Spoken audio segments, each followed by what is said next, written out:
Hey guys, and welcome to the Dom Royles Experience. It's going to be a podcast that I've just launched. We're going to be talking about inspirational entrepreneurial stories of people from my online community and both my physical community as well. I hope you guys are going to enjoy it. First up, we've got Armandas. This is a guy from Ireland, actually originally from Lithuania.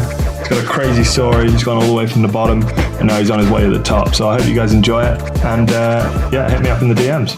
Cheers. Yeah, let's get going. So for anybody who doesn't know me, I'm Dom Royles. Started this new podcast just literally what I was just saying to Armandas here. This is Armandas for anyone who doesn't know him. This podcast has kind of been created for people who want to listen to people who have inspiring stories, people who are out trying to make a life for themselves, trying to be the best person that they can possibly be when they wake up.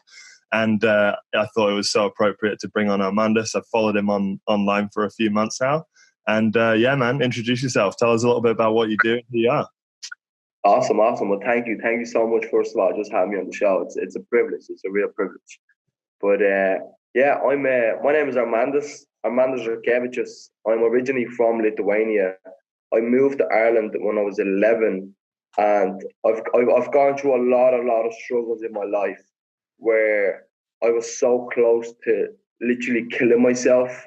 And from that moment, that's when I hit my rock bottom. And in the last kind of over 2 years, my life just done a complete 360-degree reinvention. And I'm in the best place of my life ever out of 23 years of living. And I would never would have thought that something like this would have happened 2 years ago. When you're on the rock bottom, the last thing on your mind is a happy, fulfilled life. And it was far from that. So it really inspired me to become a coach, to become a person who I can inspire, encourage, motivate, and be there for people and provide the right knowledge to help people change their lifestyles, because you need to have a knowledge.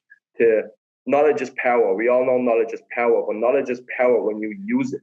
It's applied knowledge is power. When you apply it, exactly. When you apply it into your life, that changes your lifestyle. You cannot have a good, healthy life, happy life when your lifestyle is shit. You can. Yeah. Am I allowed to curse on this? Yeah, you can say whatever you want, dude. You can say whatever you want. I'll be dropping some F-bombs for sure. Don't you worry.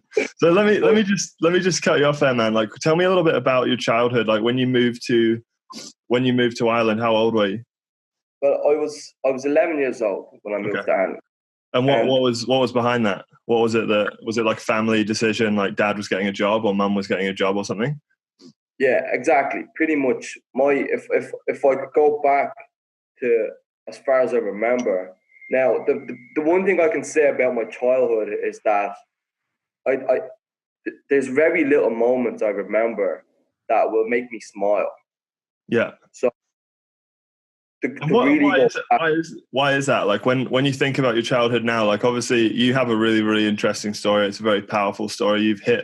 You've gone further down than most people will go, and you've gone further up than most people will go.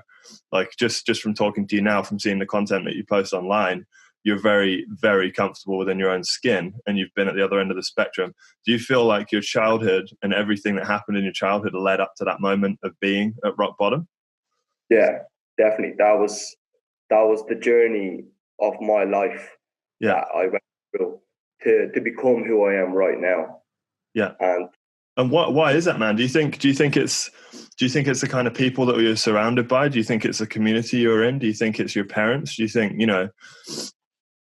It's my environment was huge when growing up. I grew up in Lithuania. Okay, Lithuania is like, you hear Russia, right? Russia is rough. Where we grew up rough. Like I grew up in the flats. Like I moved to Ireland and there was houses everywhere, and I was like, there's houses. Like there's one after another house. I'm like, this is amazing. I barely. Oh my God. I see a house. We grew up in the flats, and in the flats it's rough. It was me, my dad, my mom, my brother, and a dog in a room the size of almost like a prison jail cell. Yeah. And I've been in the prison jail cell, and it's not big. It's not big, and like that's what I mean. My life led me to a prison cell, and it was the environment. It was complete the environment. Growing up in a poor country, that is, there's not much opportunities for people. There's not much opportunities for my father. There wasn't much opportunities for my mother, and there wasn't much opportunities for my brother. But it all started with how my father and my mother grew up. So they grew up with struggles. So then when they had me and my brother, they took the struggles, especially my father. My father took his struggles out on me, my mom, and my brother. Yeah. When he was already physically violent when he wasn't drunk. But when he drank, he became like a devil. He became a devil.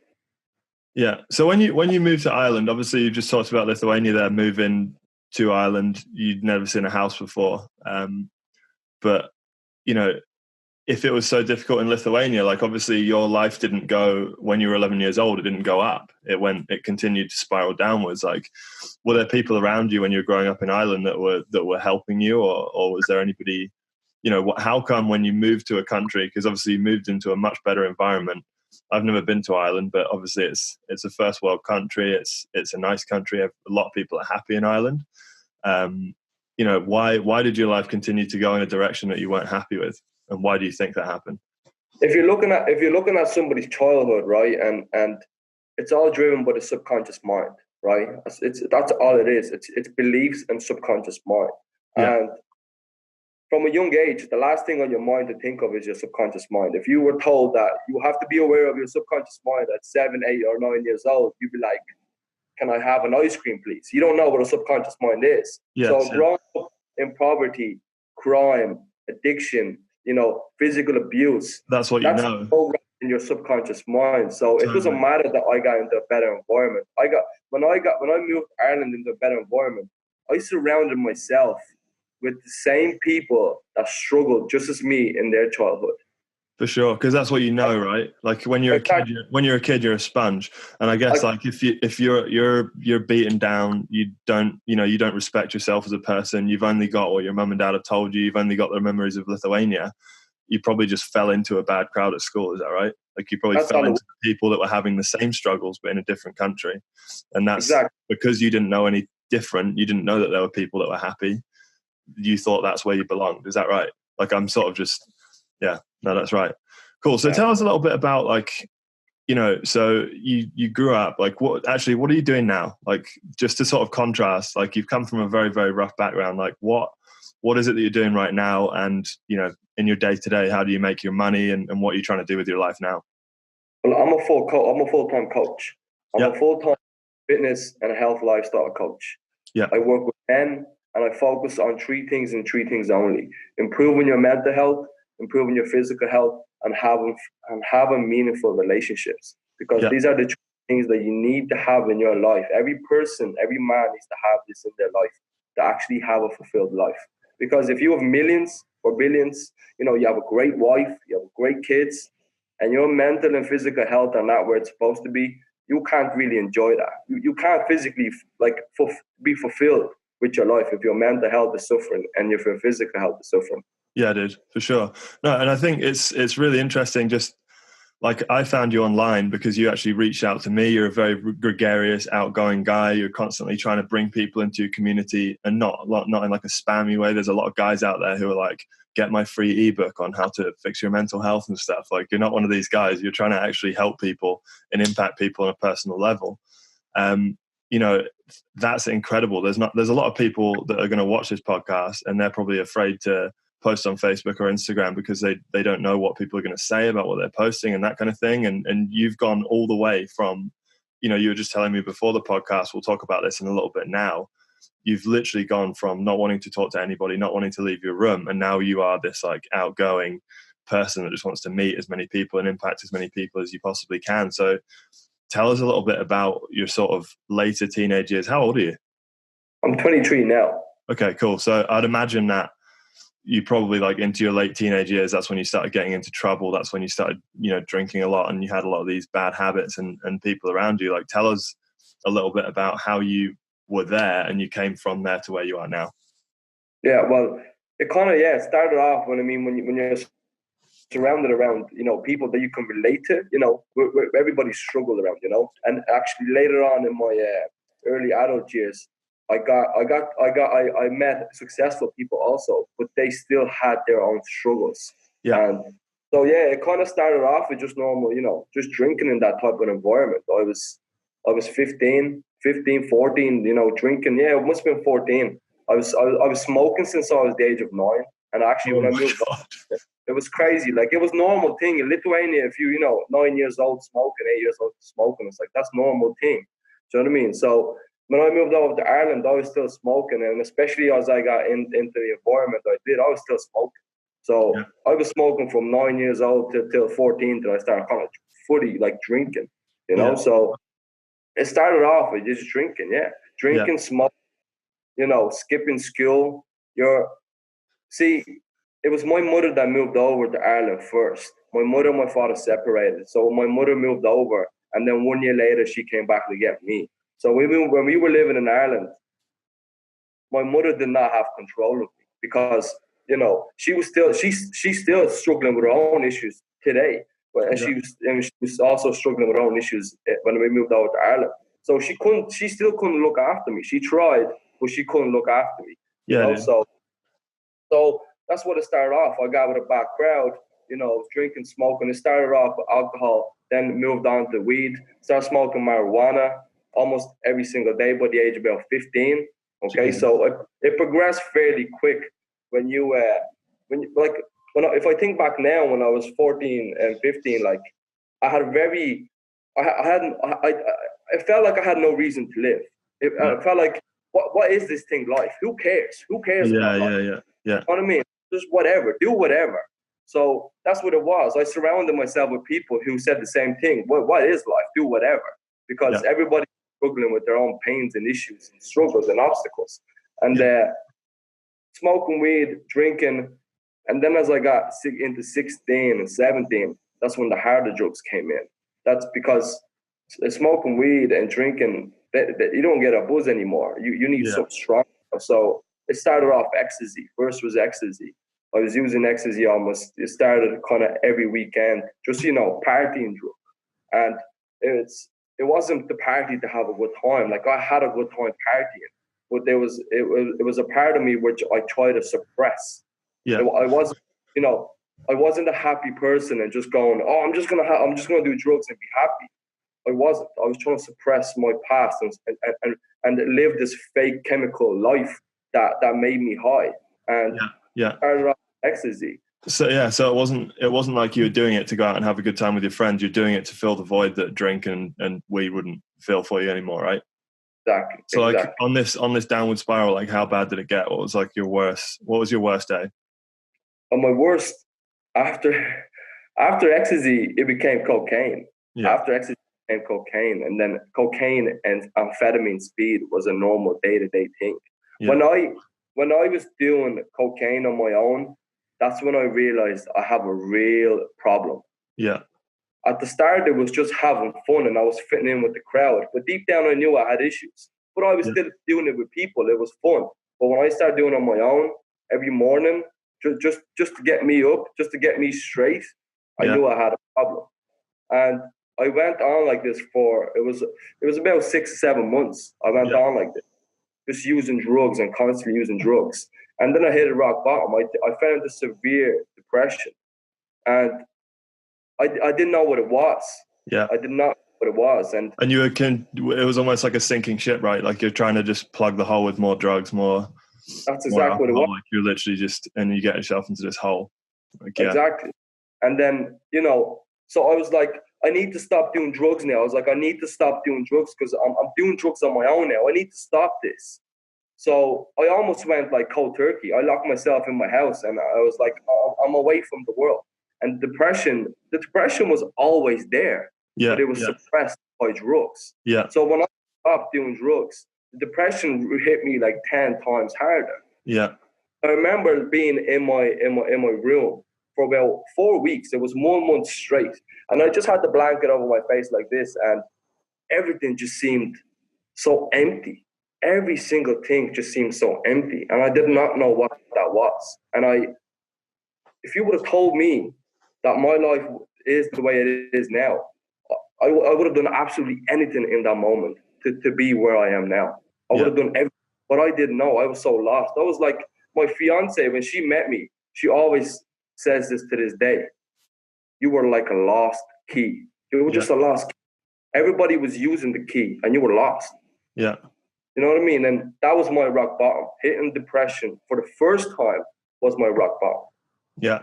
And I know that, like, so there's actually, like, the reason that this is so powerful, and the reason that you are like such a good person to have on the show, is that you're not the only person that's experienced these feelings in the UK or in that part of the world, in Ireland, right? Like, there's actually more people than you'd imagine that feel exactly the way that you did on those darker days every single day right now. Like, I know that you've had suicidal thoughts at times, right? Like, you've literally gone from wanting to end your life to living the life that you want to live. Like, what was the turning point for you? Like, how did you get out of that hole? Like, what was it? Like, obviously, you know, it paints an incredible mental picture of you pulling the blanket up over your face and not wanting to go out, not wanting to see anybody, not wanting to talk to anybody. Like, it's brutal, man. Like, how do you know, normal people struggle getting out of bed in the morning sometimes. Like, how did you get from there to where you are now? Like, who helped you? Well, just to actually say, I said I hit my rock bottom there, and I didn't. You know, I didn't, because the first time I had depression, it went 4 weeks that I had really, really bad, where I couldn't leave my house. I couldn't leave my bedroom. What did I do? I went back on using drugs, because I couldn't last. Like, it was 4 weeks and I couldn't leave my room for 4 weeks. And I said, I have to go insane. I went back on using drugs, and I lived almost every single day high on some sort of drug. Yeah. Yeah. So this kept on continuing. This kept continuing for about another year. And it's like this. I actually have a friend. I have a friend right now who is in the situation that you're talking about right now. Like, he's constantly just like, he's sober for a month and then he's not sober again. And then he's sober for a month and he hates his life and he wants to kill himself. And then he doesn't. And then he does. And then he doesn't. And he does. And it's like just this downward spiral. And he said something really, really crazy to me the other day. He was saying, every time I start taking drugs again or start drinking alcohol, I reach new lows. Like, I do things that I did not think I was capable of doing.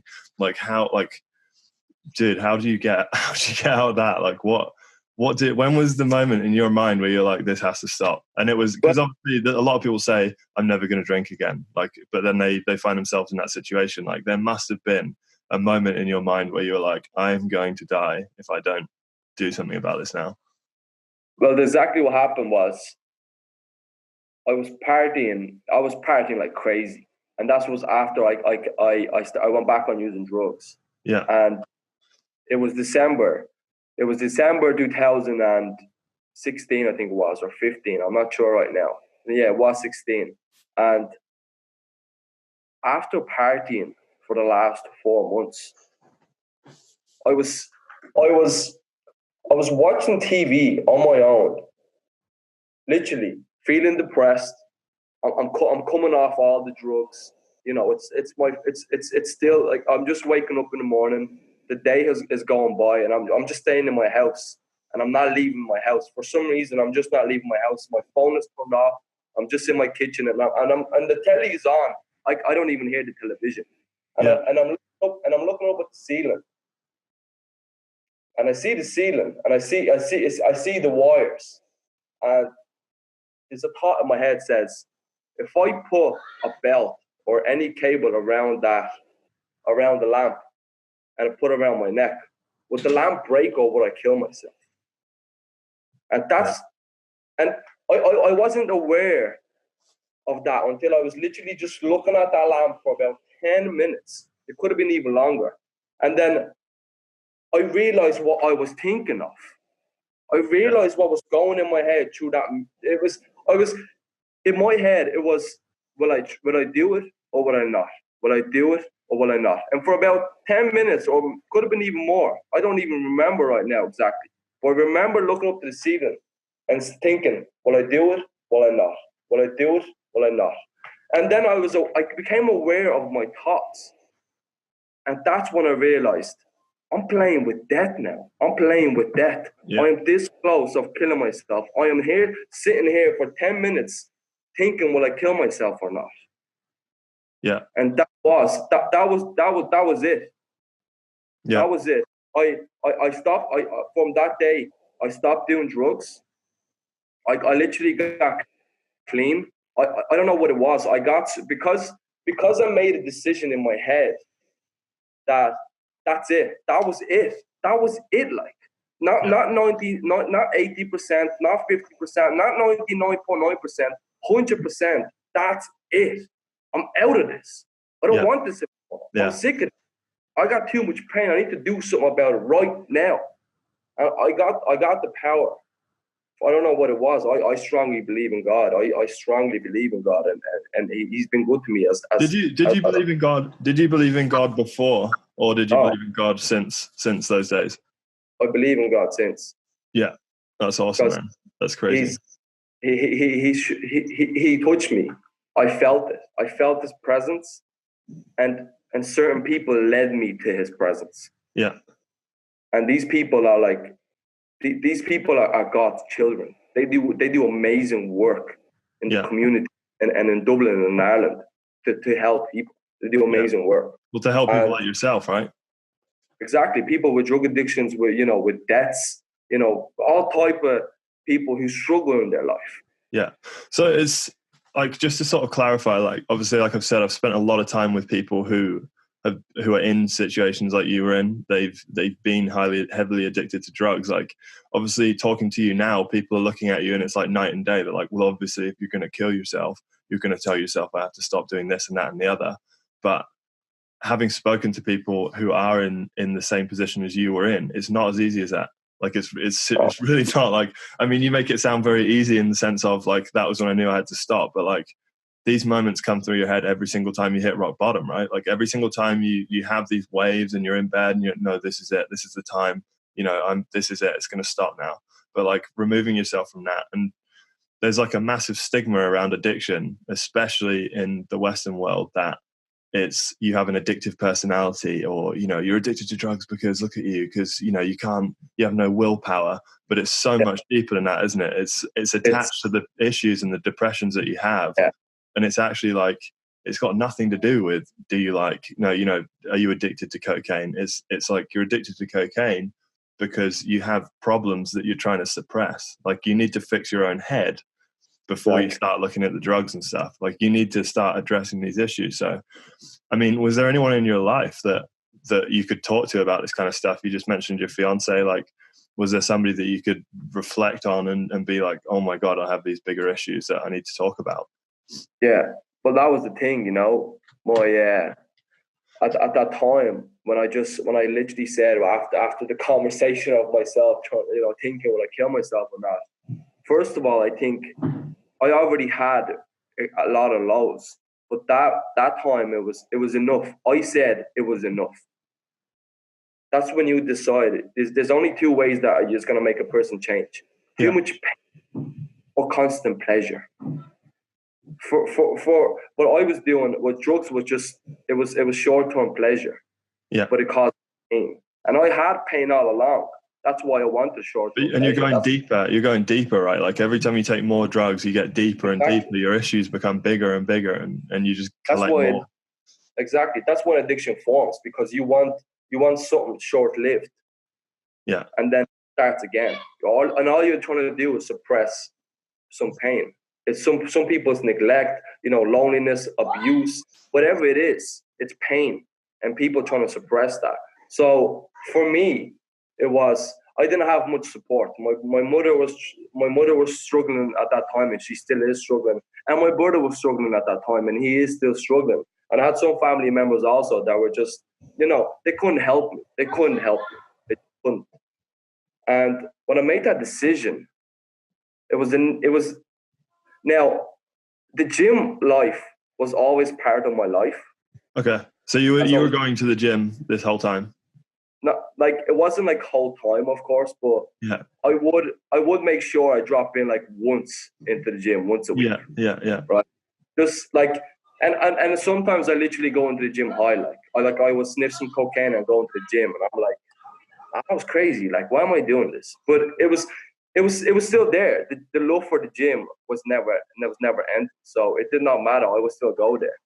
And so when I said that day, that's it. It was, I believe it was the 31st of January. It was the 31st of January, 2016. And on the 1st of January, the 31st of December, and the 1st of January, I went into the gym. And the night before, I remember when I was partying with my friends, right? That's when it was a feeling that I need to get out of this now. I need to get out of this. And there was always voice in my head saying, Armandas, you don't belong here. You don't belong here. And it was some sort of awareness that I had. But the struggle is real. But I still had some awareness. And I remember saying to my friends, guys, I don't know if you will see me next year. I don't know if I'll be around you next year. But the only thing I'm going to focus for next year is my health, my wealth. That's all I said. But that's all I wanted. And that's all I said. For the first time in my life, what I wanted, I said it. Yeah. Yeah. And I strongly believe when you say things out, you are tapping into your subconscious mind that you never knew existed. You never knew that it controls your behaviors, your thoughts, your emotions. You never know that. So when you start speaking to yourself, you're not speaking to yourself. You're speaking to your subconscious mind. And the next day, I met my fiance. No way. Because one of them. No way, dude. Because one of them was I wanted to focus on my relationship. Yeah. I literally wanted somebody. I just wanted somebody. Yeah. Do you believe in the law of attraction? Oh, Jesus, it's huge. Law of attraction got me to where I am right now. Yeah. And that's the thing, man. That's the thing. Like you're probably one of the most strong-minded people I've ever met. Like, and I've only met you for 10, 50, whatever, half an hour, however long we've been chatting for. But to change your whole mindset, like you're literally, so when was that day that you were staring up at the lamp? How old were you? That was 31st of December. Not this year, just gone. No, it was 2016. 2016, that's right. So to live your whole life up until you're 21 years old feeling like that and have to change every single belief you've ever had about your life, about your self-respect, about the way that people think about you, about the way that you look, about the way that you act. Like I can imagine that if I was chatting to you 3 years ago, we wouldn't be having a conversation like this. It would be very, very different. So mindset is everything, right? Like, do you feel that, before you can even get fit, before you can do anything else, you have to change your mindset? Like everything has to change inside. And did you you've got the church, but was there anybody else around you who besides your fiance, like was there any networks in the UK that were trying to help you? Or I keep saying the UK, but you're in Ireland. Like Ireland, yeah. No, nobody. My fiance is my angel from above. Yeah. She's my angel from above. Because the big difference between me and my fiance is that she comes from a wonderful household. Yeah. The parents love each other. They've been married for 25 years. She has a brother, really strong relationship with her brother. Everyone has a strong relationship. Everyone supports each other. Everyone cares for each other, motivates, encourages each other. What family are supposed to do. Yeah. I never had that. Yeah. So her subconscious, this is how I put it, because I say this to people, her subconscious mind and my subconscious mind just came together. Yeah. Yeah. My subconscious mind, because I said the only thing I want to focus on, my wealth, my health, and my relationships, I just tapped into my subconscious mind, just 1%. That's all it needed to attract me to somebody who has 100%. Yeah. Yeah. That's what it was. Yeah. And this is really interesting because, so for example, like one of the things I wanted to talk about with you is, that part of the world, even just the Western world in general, people don't talk about this stuff, right? Like people do not talk about it. There's a massive stigma behind being an alcoholic or being a drug addict. And they think, you look at a homeless person on the side of the street, they've had mental issues that's led them to be there. It's not like they are a different person. They're a different type of person who wants to be there. Nobody wants to be in those positions. But there's this huge stigma around the fact that if you are this kind of person, that you don't belong in society. As your fiance's come from a family like that, were they open to her bringing someone like you into her life and helping somebody like you? So they're incredibly forward-thinking people. Because one of the things I know that my friend struggles with, and all of his issues come from society, man. They come from the way he's so concerned about the way that everybody else views him in the world. He's so worried that he's not doing the right thing and he's not driving this car and so looked at him this way and he said this about me. And it's like, that's where everything comes from, because nobody's talking about their issues. And then you surround yourself with people, like you said, bad people who don't care about you, who are going to jail, who are trying to kill themselves. And you just put yourself in that group and you just belong with those people. So do you feel that there is a stigma attached to addiction that needs to be addressed in Ireland and the UK right now? Yeah, totally. It's the person is addicted for a reason. Yeah. Nobody has a dream to be an addict. Yeah. So what you have to look at is you have to look at the problem the person has. And it's going to be the hardest thing for that person to most likely open up, because for 21 years of my life, well, let's say from 14 years of age to 21, I was the best at hiding my life. I was the best at hiding life, my addiction, my mental health issues. I was the best. Nobody would have knew that I suffered with any of this until it all came out. And you have to address people's issues. But it's going to be difficult for them to open up. But the best thing you can ever do is just to be there for that person and support them. Yeah. Support, it's massive. It's what changed my life. Does it frustrate you that people view addicts and people with problems like that? Like, because mental health definitely gets brushed under the rug in the Western world, 100%, right? Like people, if someone starts talking about the way they feel, unless they're like me and you, who like I said, like I hit you up online, you hit me up online, I'd literally tell you everything about me, you'd do the same for me. I mean, you're doing it right now. Like, not everybody would do that. Not everybody would talk about their stories like that. But this is why you are where you are now, because you're comfortable in your own skin. You're comfortable talking to people about it. Do you think the reason that people don't like the thought of addiction and like talking about addiction and mental health is because they have their own internal issues that they're not addressing? Oh yeah, totally. You will always be your own worst enemy. Yeah. You will always judge yourself the most. You will hate on yourself the most. You will suppress every single positive thing that you have about yourself. Yeah. It's only when you look in the mirror and you say, who the fuck are you? Yeah. Like who the fuck are you? What the fuck are you doing? And who the fuck do you want to become? Yeah. And that you just ask some powerful questions. Yeah.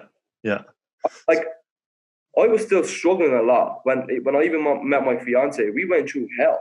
For the first year in our relationship, we went through hell. Yeah. Because I stopped doing drugs. Guess what happened? My depression came back. Yeah.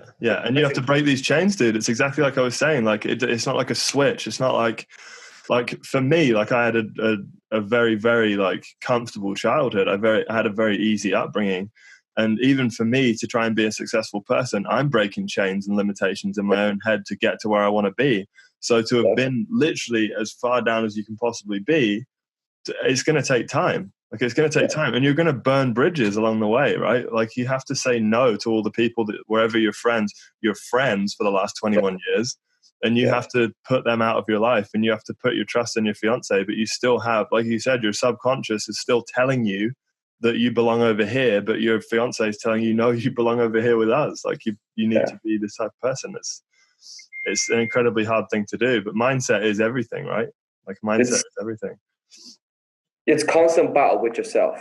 Yeah. It's constant battle with yourself. It's, first off, yes, it's the mindset. The reason why people have an unhealthy body, that have some sort of physical health issues, is because of their mindset. Yeah. There's something there, whatever it is, your beliefs, your subconscious mind, some pain, some struggle, some past experience, whatever it is, there's just something missing in your mind. Yeah. It affects your physical health. Yeah. So what that does, it reprograms. So your mind is already reprogrammed in some sort of way. Yeah. Your body gets reprogrammed. So when it comes to actually changing your mindset, the easiest way, believe it or not, the easiest way first is not to work on your mindset. The first most important is to work on your body. Okay. I was going to ask you this question. I was going to say, do you feel that, mental health or physical health is more important than the other, or do they come hand in hand? Just to stop you there for a second, like if you were to take a new person on as a client and they're broken, they're beat up, they're overweight, they're drinking, they're taking drugs, like what is the first thing you do with that person? The first thing is get them to train. Yeah. Get them to train. Because you're reverse engineering. Yeah. Your body is affected by your mind. Yeah. And yeah, it makes sense to work on your mind. But reverse engineering, start off where the problem is ending. The problem is ending now with your physical health. So that's what you have to improve first. And you know why? Because that's the easiest to improve anyway. Imagine how hard it would be for 1 hour to battle your demons. Yeah. But how hard is it to go into the gym with your headphones on, put your hood on, put your cap on, do whatever you want if you feel uncomfortable in the gym, and just train for 1 hour. Yeah. Yeah. Yeah. And So that in itself, it's like giving you that discipline to start breaking down. It builds your mental strength as well, because there's so many times. I mean, I'm literally a perfect example of this in the sense that going to the gym, I have to tell myself I want to go to the gym. And then when you're at the gym and you're like, oh man, I've got to go do this now. I don't want to do it. And you're doing things that you don't want to do. You're building your mental strength. Like you're like just constantly just hitting things you don't want to do, don't want to do it, don't want to do it, don't want to do it, don't want to do it. And it sort of almost trains your mind, in a mental sense as well, to start doing things you don't want to do in your mind, addressing things that you don't want to address in your mind. You become a stronger person mentally, right? Yeah, that's discipline. It always, the things that are going to be holding you back, is fear, lack of self-love, lack of self-care, lack of confidence. These things are always going to be holding you back. But at the end of the day, it's fear. Yeah. Do you know what fear stands for? No. False evidence appearing real. Okay. You create it in your head. If you say, I'm going to the gym, and you just get up and go, you're on your way. But if you say, I'm going to the gym, and then you sit there for 5 minutes thinking, will I go? Will I not? Will I do something else? You're overthinking the whole process. Yeah. And then you're saying, oh, but I'm in the gym. If you especially if you are a beginner, it's oh, what if that person will look at me, or what if I hurt myself in the gym? What if? You're creating fears in your head. You're overthinking the whole process. But for people who maybe like for yourself, you don't have much mental health issues. It's more discipline. Yeah, definitely. Do you know what I mean? Yeah, dude, for sure. So, I mean, like, just to sort of wrap up, like, if you were to, if you could talk to yourself when you're at the lowest of lows right now, like, if you had an Armandas in your life that was, doing the Supreme Man Group and, like, literally trying to help as many people as possible, like, do you feel like your process would have been faster? Do you feel like you would have got to where you needed to be a lot faster with someone like that in your life? Yeah, definitely. But how I am now, since I hit my rock bottom, and I always tell this to everybody: when you're so close to killing yourself, that has to be the worst time in your life, because you're literally thinking about killing yourself. No matter what struggles and pains you're going through, that has to be the worst time. Yeah. Right. So if you get out of that, you're going to build some mental toughness. You can handle stress. You're going to be able to handle stress. I always say this: you're the baddest motherfucker on the planet. Yeah. If you go every single day and battle them thoughts in your head, you're just a hard man. You're just superstar. You're a champ. And then when you get out of that, you can handle stress. So I live my life. I live every single day of my life like tomorrow is not promised to me. And I always say this to myself: I'm up very early out of bed to start work. I'm usually up around 5, sometimes even 4 in the morning to start work, because I just had my rest. now it's time to get up and make a difference in the world. It's Yes, time to dude. inspire I people. love that. I love that. And it's something, if you like, I study the success of very successful people a lot. Like, it's one of the things that I do. I love following people like Tony Robbins, Jeff Bezos, all these guys who are doing incredible things in the world, like the Elon Musks. And often you'll find, like, someone like Tony Robbins was where you were. He was addicted to drugs. He was addicted to alcohol. He had millions of dollars in the bank. It went to $7. And for you, like, you'll be able to relate to this. Like, you now wake up every single morning and you have so much clarity in your life because you know where you can go if you go the other way. And that's more powerful than anything. Like, waking up and being like, I don't want to be there anymore. I don't ever want to go there again. It must drive you so far forward. And in saying that, like, where do you want to be? Like, what, in 10 years time, what does your life look like? In 10 years time, this is my vision. Okay, we all know Coca-Cola, right? Yeah. Everybody knows Coca-Cola. Yeah. My vision, my dream, my goal, my mission is for Supreme Man lifestyle movement to be just as known as Coca-Cola. Yes, buddy. I love it. I love it, dude. Yeah. And I'm gonna work every single day of my life to get there. And if I don't, that's fair. I try to get there. Yeah. But that's my dream right now. I want the Supreme Man lifestyle movement to inspire, motivate, encourage, and support as many men as possible around the world, so they can live a physically healthy, mentally healthy, and relationship meaningful life to have full fulfillment in their life. That's my dream. That's so powerful. That's so huge because, like, people like me that have come from a middle class background who have had an easy life, right? Like, they don't have dreams and ambitions that big.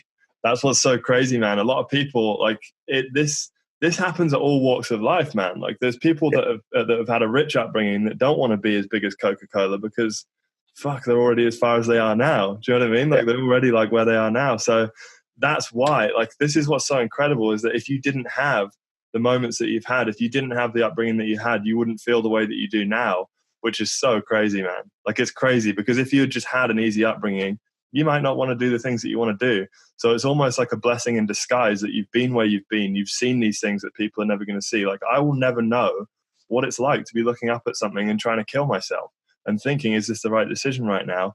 So I don't have that, like, chasing me saying, you need to be a better person. You need to be a better person.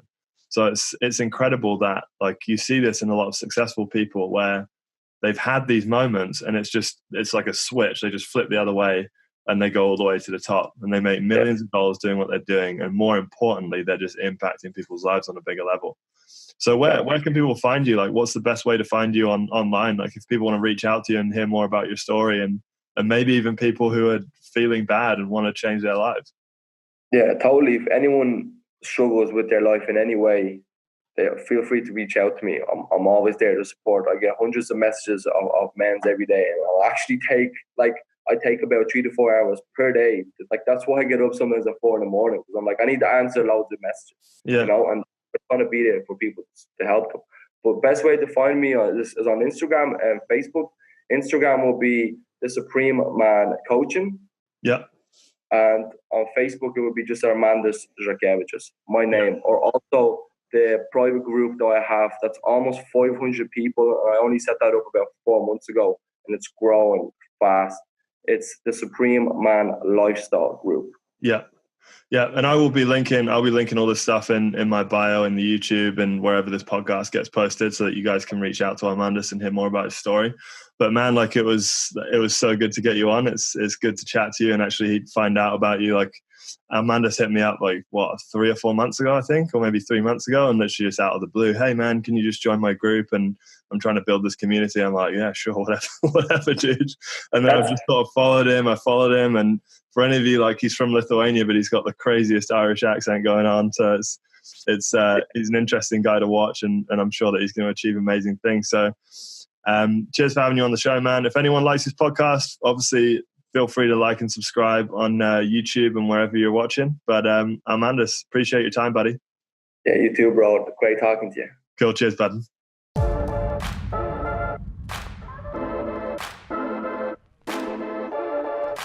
Hey guys, thanks for listening. Don't forget to like and subscribe if you want to hear some more. We're going to be up next week again. Not sure who it's going to be just yet, but if you know anyone that would fit this podcast, or if you want to be on this podcast, please feel free to reach out. I'm literally going to be considering everybody. If you've got a great story or you've got a great goal or aspiration, it's going to be awesome to hear you guys on there. So yeah, hit me up.